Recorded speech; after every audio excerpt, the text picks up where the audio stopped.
We're live. Episode 6, Vegas Day Drinkers. Let's go. It's time. It's a new year, January 5th, when we're sitting down to record this. Hope everyone had a nice holiday season. New me, new you, new resolutions. Did you make one? I did not. New opportunities. Why would you? You just let yourself down. I mean, I do it every year, you know? Right. So, been a busy holiday season, I'm sure, like it always is for most. And just like that, we've jettisoned ourselves into January 5th, and we're like, what just happened? But here we are on the cusp of another new year here in Las Vegas. And we wanted to talk about a few things with you guys today. Come on. Let's go. Well, I mean, we seemingly took care of 400,000 of our friends on the Vegas Strip and Fremont Street on New Year's Eve, and then suddenly we were volleyed right back into the national spotlight amongst other party towns with the Cybertruck explosion. So that's the elephant in the room this week, right? Yeah. Little fireworks display right in front of Trump Tower. Yeah. Much like his presidency is going to be like not being political, but how it's always explosive and kind of like always in the limelight.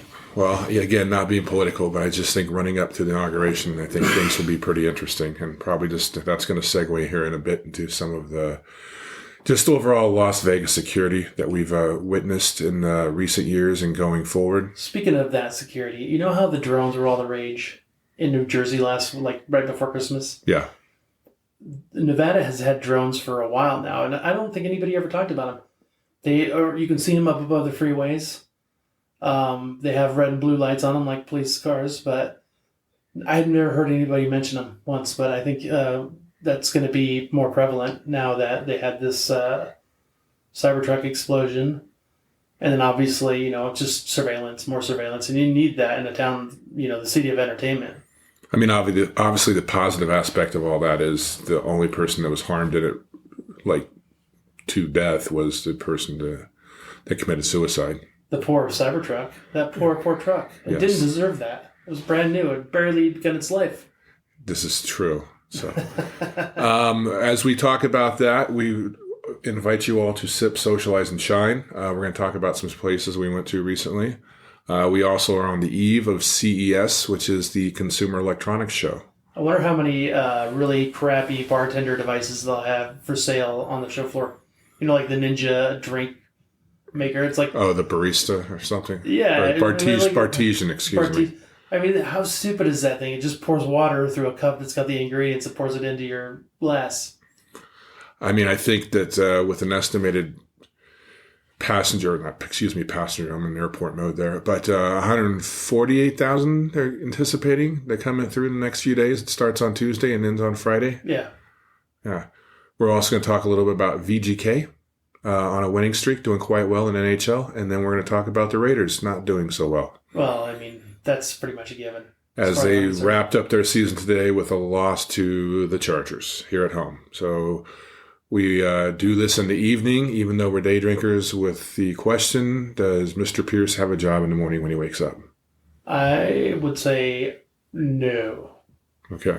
I think Tom Brady's going to get his hooks in that one. He's going to start trying to remake the team. That's probably correct. That's definitely correct. One of the coaches got fired today. I don't remember who.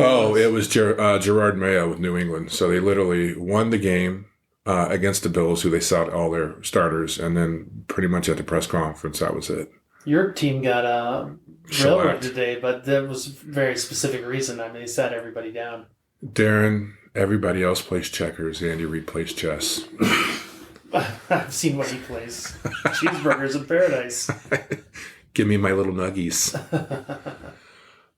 So what do you think is going to be big at CES? Not Bartesians, I hope. Okay. I would say, handhelds, just a little bit. I don't think it's going to be anything major. I think it's just going to be like robots and AI. And I think, there you go. There it is right there. I think the main thing is going to be integrating AI into products that don't really need it. You're going to have a microwave that you can talk to and say, hey, microwave, would you microwave my chicken breast to 180 degrees? And it'll, automatically do that for you. And it'll, because who knows how to work the settings on a microwave? I mean, do you like go through the book and read all of what everything does on your microwave, or do you just 1 minute, 2 minute, done? I just watch YouTube videos. Yeah. Can you imagine a microwave or a stove? That's exactly what's going to be. It's integration of AI into products, everyday products. Absolutely. I'm sure there'll be several security protocols. I mean, I did see a Roomba that has an arm now that can grab socks and take them out of the way. Oh, really? Yeah. So I mean, we're just one Roomba away from bartending Roomba. Well, I talked to one of our mutual friends, Ryan and Mariana, recently, and I think they got Roomba Generation 5, which returns to its docking station where it self-cleans and removes all the fur from said animals. That's been around for a while. Oh, well, I'm sorry. But no. That's a nice. That's the top of the line one, though. That's the best one you can get, the self-cleaning version. So I think it's the West Hall down at the convention center going through some remodel. They've been telling people that are attending the event to take additional time. And so with circling back around with the events on the 1st, do you think there'll be additional security? Oh, for sure. Yeah. Everybody's in heightened security right now. And with the onslaught of more of the Tesla tunnels, do you think Elon will provide more security for just the tunnels? I think it's only a matter of time before there's a major terrorist attack in one of those tunnels. Not necessarily a terrorist attack, but like a thing. It's coming soon. Well, that was very positive, but I understand that. It's a world in turmoil, my friend. One of my ongoing mantras has been for quite some time, talking to people across the bar, is that I firmly believe that by the new decade, 2030, that Las Vegas Boulevard would be pedestrian only. Oh, for sure. Yeah. Just because the aspect of what you've seen in Times Square, I understand it's obviously a longer place, 4 miles. Well, just what happened in New Orleans, we didn't bring that up at all, is it just a definite end to traffic on the strip. Well, do you remember it was about 10 years ago that it was the mother on marijuana with the 2 children in the back seat that went up and Monamiga B. Yeah, streamlined some folks, which led to, I was looking this up today, over the last 10 years or so, about a $40 million investment in what they're calling ballards or bollards? Bollards. Which are stainless steel. And a few fun facts. They have them everywhere now, Chris. Oh, I know. They're all up and down the strip. I mean, all over the world. Yeah. But I guess apparently from watching some news excerpts, they had temporary ones in New Orleans, and they were moving some of them, and that would allow said assailant to manipulate. Did you see the video of it? Briefly. Yeah. I mean, just snuck right around 2 cop cars. And January 1st wasn't feel good, morning, But the ones here are half a ton each. Yeah. And they can withstand up to a 15,000-pound vehicle hitting it at approximately 15 miles per hour or less, which is pretty substantial. Yeah. I think it was a trend among criminals over the last couple of years to steal cars and drive them into businesses and steal whatever they could. And there's businesses everywhere. Like when I go up to Seattle, when I go to California, they all have bollards in front of their businesses.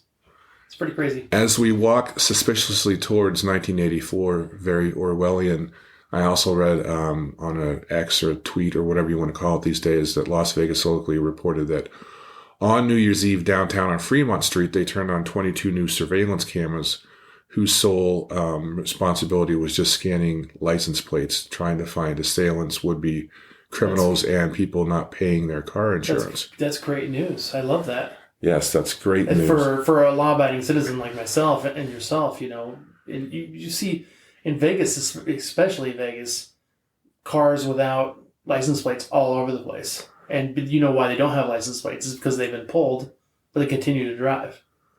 Which is crazy to me because, and our insurance rates are through the roof, right? Yeah, you said that. Well, I did a little research on that too. And this was as of 2023, but the national average outside of Nevada was approximately $600 to $2,000 a year for car insurance on an individual car. Chris, I pay over $3,000 for me and my daughter's car. I pay for her insurance because she's in college right now. $3,000 for 6 months. Yeah, I mean, it is. And I talked to my agent recently, and she said that the rates are catching up, which I go, what do you mean they're catching up? They're already too high, Yeah, it's ridiculous. But yeah, to the point. And I just don't understand fundamentally, as you said, law-abiding citizen, that how do these people drive around without license plates, There's not enough police out there. Which is funny because when we were coming over here tonight, I felt like I said recently in the last couple of months that there'd been more speed traps. And in my 21 years here, we could do a sci-fi podcast, and I can tell you exactly what's going to happen. You want to know what? I'll give you the brief rundown. This is what I think will happen. It's drones. It's all about drones and AI. So eventually, the police will roll out drones, and they will. A drone will tag a car without a plate. It'll follow it to the location, or wherever it's at, or it'll circle around it to try to get the VIN to try to get more personal information. So when it comes to a stoplight, it takes a picture of the VIN. There you go. But this is not the 1984 podcast. This is the Vegas Day Drinkers. That's right. Podcast. So we're going to go away from Minority Report and go to some more positive things. Let's talk positive. Let's talk about our Vegas Golden Knights for a second. As we record this today, they're 27-9-3.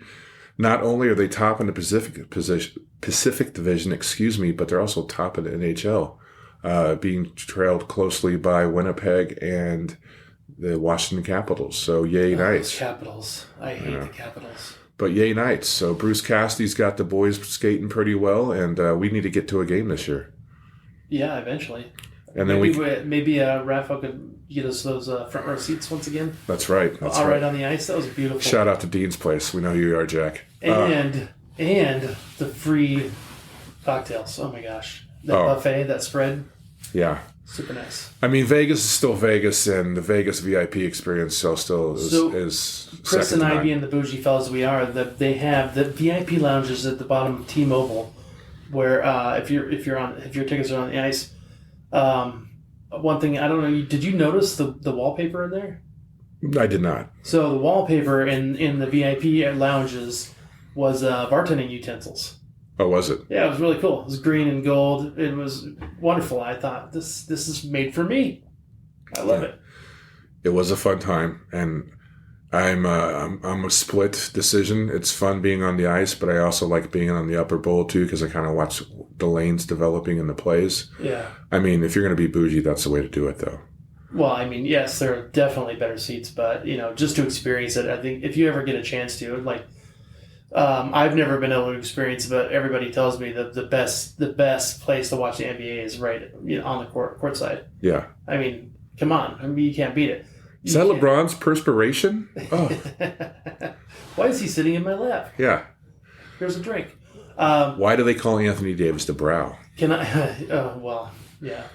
But can I tell you, I saw something. So I was perusing the TikTok as I do from time to time. And I know you're laughing because I always send you the stupid ones I find. I particularly like the one I sent you about dealing with short people because you've had to deal with me for many years, and you've had to pick up the pieces. But that's a story that you and I will tell for another day. Of course. So I saw a recipe that I was fascinated by, and I think I have to make this. It's a white tequila. Chop up apples and take the skins off. You pour it in a mason jar and put in 3 cinnamon sticks and then let it sit overnight, 24 hours, and strain it. And then you have like apple pie flavored tequila. Oh. Now, a very strong one because it's not super sweet. But the guy was saying just put in, if you do shots of that and it's very tasty, but you add apple cider. Okay. Like equal parts, like 1.5 tequila, 1.5 apple cider. And I hate tequila. I just got to put this out there. Tastes the same going on down as it does coming up. A good mezcal I will take all day over tequila. But it sounded good to me. What do you think? Should we try it? I mean, life's all about experimentation. Yeah, I think so. I think I'm going to do it. And listeners, do you think we should have taste tests live on the show? What do you think? As we develop our email list a little more, just to let you guys, if you want to communicate with us too, we can be found at vegasdaydrinkersclub@gmail.com. Now, that's a very basic email address, but again, I'm working on developing that. So, again, vegasdaydrinkersclub@gmail.com. Continuing on with sports a little bit, we're in the midst of college football playoffs and NFL playoffs. So as we record this early in the week or late in the week, as you want to look at it on this Sunday, later in the week we have the quarterfinals with Penn State versus Notre Dame on Thursday in the Orange Bowl, and then Friday, Texas and Ohio State in the Cotton Bowl. So those should be both pretty interesting games and keep not only the local bars, but strip properties and sports books quite busy. Yeah, selling more of that lovely Coors Light. And then Miller Lite. As we continue from that and then get ready for the national championship the following week on a Monday, we're just setting up now the AFC and NFC divisional round. So obviously the Lions are the number one overall seed in the NFC, and they're the bye next week. And my Kansas City Chiefs are the number one in the AFC and are the bye next week also. It's going to be a good week for you. See all those people getting knocked out. Who do you think it's going to be? Can I get a prediction, Chris? Again, Hey, come on, Chris. Just say Philly can be tough. Lions can be tough. They have some injuries. I think that Cincinnati getting knocked out helped the Chiefs quite a bit. Baltimore and Buffalo. But I think Denver's going to be tough in Buffalo because their defense is pretty strong. Yeah. Everyone's 0-0. We can say the cliche things, but everyone's 0-0. Me being the super sports fan that I am, I'm rooting for the Kelseys. Okay. So, Philadelphia. Yeah. So, yeah. But even though he's retired.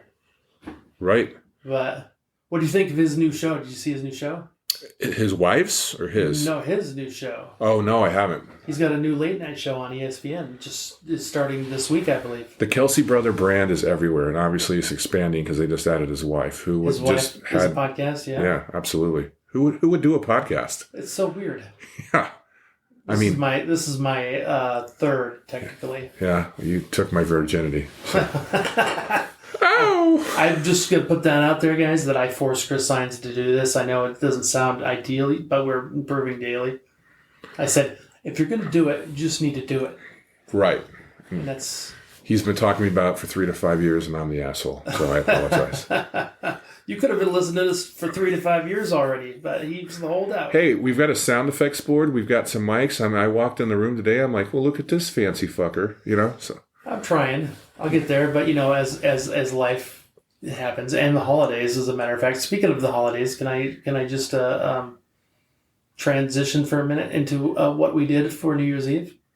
Absolutely. Obviously, if you're a member of the Facebook group, which you should be, if you're not, and you're listening to this, I don't know why you're not, but you saw the picture posted, me and you and Sabe having cocktails. Yes. And we looked very festive in our hats and the lights behind us. Yeah.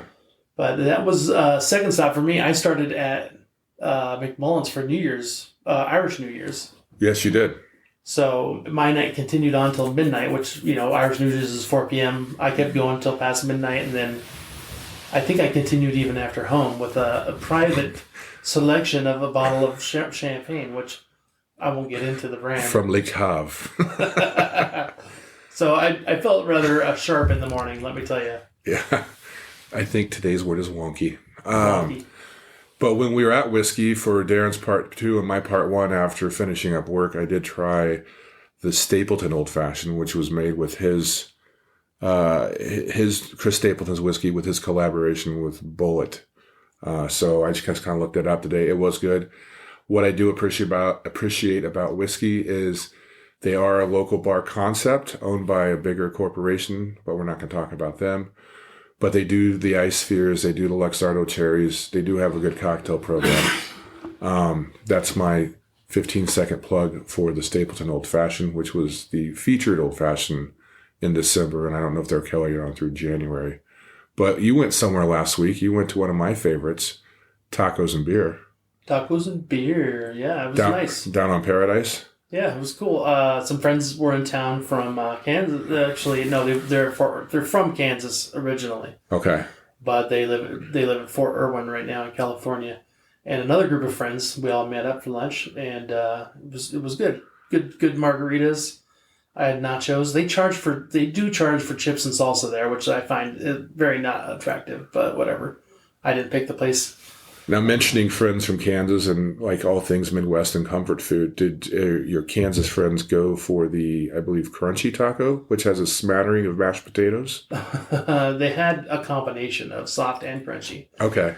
But we did plenty of margaritas. I did the double Doug Dare, which was it was a Belgian, a Dunkel. Okay. I don't remember who made it though. Unfortunately, it was a Las Vegas local brewery, but I don't remember which one did it though. Okay. Or maybe it was Brewdog's. And that's not local, but No. I didn't do my research beforehand, unfortunately. No. Continuing along the wonky route of his New Year's Eve expedition, Yes. tacos and beer. Yes. Always a fun place. Used to be the tapas bar, Firefly. It's been a couple iterations since. Yeah. I think it's still the same restaurant group that have kind of gone through some bad times, but they seem to be on the uptick again. I've had several friends that come in town over the years. The tacos and beer is great. I've still not coerced any one of them to buy the Schwag branded panties in the display case as you leave, but that is an option. I didn't notice them. Yes. All I remember is the pink taco in Hard Rock. Oh, yeah. I mean, obviously, who doesn't remember pink taco from Hard Rock? Right. Can I tell you a real quick Firefly story? Before it moved, I took my aunts there because I thought this place is so cool. Guess what happened the day after I took them? Sickness. Yes, the foodborne illness thing that spread across, I think, 18 states or something like that, all from one restaurant. Oh. And my aunts, I love them to death. They were like, "Were you trying to kill us, Darren?" No, like, absolutely not. Yeah. But it was fun. Well, let's start wrapping this one up. But I think one of the other segments we want to do is called Things We Hear, stories from across the bar that in our years of collective experience make us still chuckle. And I believe in the game of volley, it's Darren's turn. All right. Yeah, you mentioned this earlier in the week, and I kind of just blanked it out. But I do remember what I was going to talk about. And mine's not necessarily a drinking story. It's more of a tale of Vegas and the visitors that come see us. So I moved here in 2000, just after Prince. We celebrated 1990. We partied like it's 1999. We have to do this class. Everybody that comes to Vegas has to do an alcohol management class, and it's most states have to do it, but it's a particular version we do here in Nevada. But the first teacher I had, he told me a story. The whole class is a story. As a matter of fact, he said, "Remember this, and you're going to be okay here in Vegas as a bartender." He said, basically, when people get ready for Vegas, they plan their reservations, they book their hotel, they find out what shows they want to go to, they go shopping for clothes, they tell all their friends what they're going to do. They make all the plans in the world. They get everything ready. They pack their suitcases. They get excited. And then they do one thing. They all forget their brains. They're just here to have a good time. So if you just look at them as tourists and they're here to have a good time and you show them a good time, you're going to have a great time along with them. And that is one thing I've taken with me forever, and the 25 years I've lived here, is that they're just here to have a good time. Show them a good time. Don't, bring what ails you to work with you. Don't think, oh my God, I'm having a horrible day, or I need to make $500 to pay my rent today, or I lost all my money last night because I was gambling. They don't care about that. They just want to have a great time. And that is the most important thing I think every bartender in this town should know and remember, is that everybody's just here to have a good time. Show them a good time. Keep it at the door. You get off work, you can have a drink. You can go talk to your bartender and tell them how much you hate your life. But just do it to your bartender. Don't do it to your guests. It's almost a preset. And I think, as we're both in our 40s, let's just say that, maybe the younger generation, not nitpicking or whatever, but I think,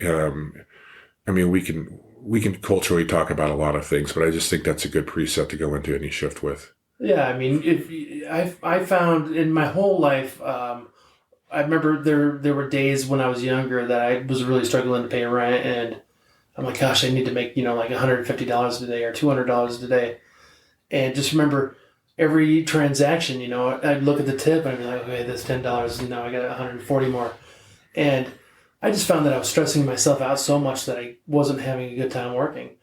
And the minute that I stopped looking, I found that I was having a better time. Matter of fact, I To this day, I typically don't count my tips for the most part. The job I do have now is a little bit different where I see it. But when I was working locally, I would not count any of my money until the end of the week because I didn't care because I didn't want that to pepper my work week. I wanted to go in blind and have a good time and show everybody a great time. And you know what? I made some of the best money that I've ever made in my career. It's because I just had that outlook, like, hey, let's have a good time. So we're drinkers of the streets and we're freaks in the sheets. We're going to start wrapping up this episode. Don't forget our motto, Sip, Socialize, Shine. And don't forget to email us at vegasdaydrinkersclub.com. I think that's all we pretty much have that this week, yeah? Yep, next week we'll be coming at you from Darren's Closet once again. Yeah, and let's be realistic. CES will be over by that point, so this will just all be AI. Yeah. We won't even have to, we'll just prompt it. Yeah, just send us your prompts. Thank you so much. Thanks.